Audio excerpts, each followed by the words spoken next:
Masarap kasi kainin ito pag bagong luto. Ayan. Yung bagong ngayon. Pag malamig na, wala nang gano'n. Yung sabi ko dalawa.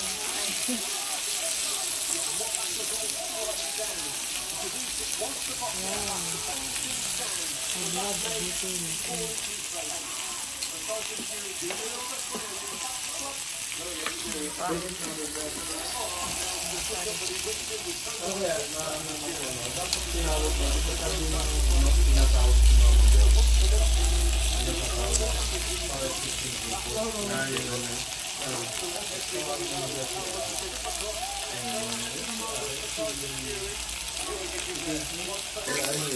Kaya paglabahan sila sa labas ng dito sa Saudi.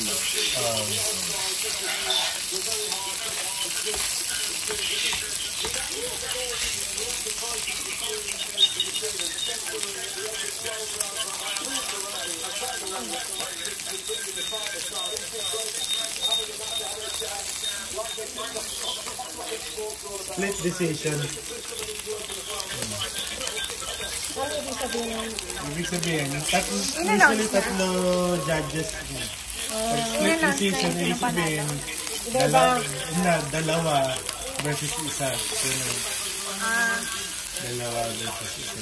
Pag unanimous decision, ibig sabihin, sa tatlong judge. Agree sila lahat. Asan yung dessert natin? Pakita mo dessert. Hindi, split this. Pag winner by split decision, ibig sabihin, Ay, huwag niyo po dyan. dalawa judges. Moto kay Usik.